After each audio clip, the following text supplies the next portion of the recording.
Okay, so we have another one. Notice it's getting bigger. But again, first step, read the problem left to right. 40 less than 5 times the number is 52 less than the number. Find the number.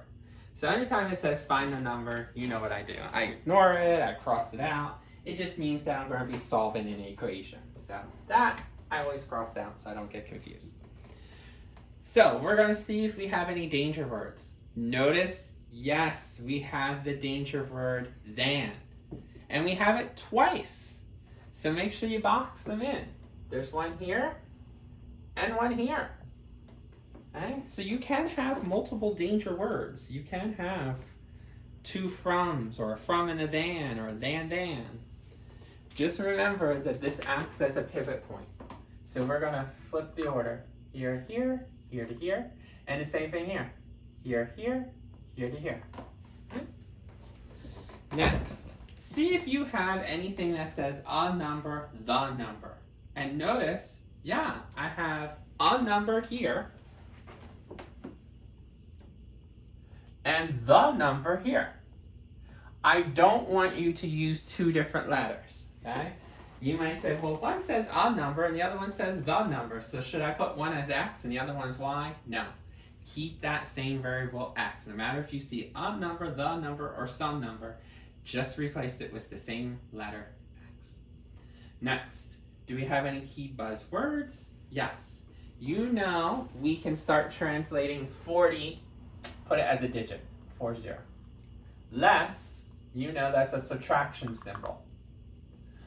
5 times, well, 5, right as a digit, times means we're going to multiply two items. So I'll just put a asterisk for right now.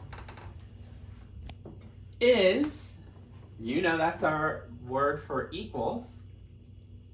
52, you can rewrite that as a digit.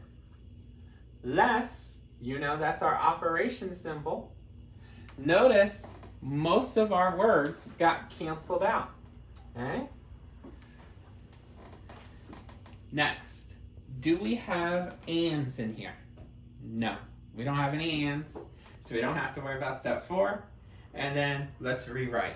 So if I rewrite this problem, like I said, we usually start here and work our way. But because we have a danger word, we're not going to put the 40 first. We're going to flip it. That 40 will go after the subtraction symbol. What would go first? 5 times x. Okay? Remember, some people might say, well, why don't I just put 5 minus 40 and then times x? Because when you have a danger word, where do you stop flipping? Is when you hit to the equal sign or to a comma. So I don't stop flipping until I hit this equal sign. So this whole phrase needs to go in front. Not just the word 5, but the whole phrase. So we know the whole phrase is 5 times a number, which is a fancy way of saying 5 times x or 5x. So 5x will go in the front. Okay? That's 5 times x, 5x. Now that I'm done flipping, we could put the equals, but then I see I have another flip. So normally, if this wasn't here, I would do 52 minus x. But because we have the word than, flip. That means this phrase goes in front, x, minus, and then the 52.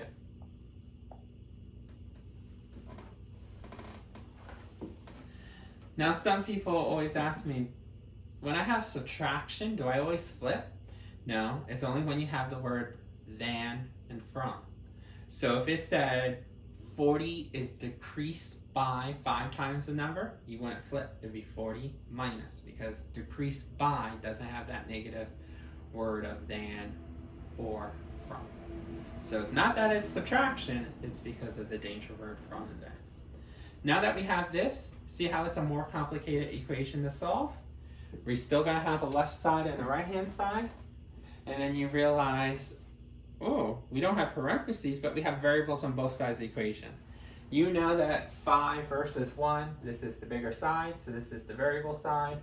This must be the constant side. And then you can start moving things. We'll add 40 to both sides because you have to move it to the constant side. When it gets moved, we do additive inverse. And then over here, you know a negative and a positive, you subtract. Who wins the tug of war? 52 players is bigger than 40, so team negative. But this constant side cannot have a variable, so we gotta move the x. So these get canceled out because they're inverses, additive inverses cancel out. So I'm left with negative 12. And then 5x and a negative 1x, positive and a negative, subtract. 5 players beats out a team of 1, so team positive. So now that I'm done moving, then you know the last step is the divorcing. Get rid of the coefficient from the variable by dividing both sides by 4. So we get x equals negative 3. Okay. So this one was a little trickier that it had 2 than's, but you were able to handle them. And then we were able to take this and solve. When you're solving with basic equations, they're going to be whole numbers or integers. We're not going to be decimals or fractions. So anytime that we see a number, the number, some number, just remind yourself that your answer is going to be an integer. No decimals, no fractions. So if you for some reason get like 3/2, then you might have translated this wrong. So that's a clue on your test if you're going in the right direction or not.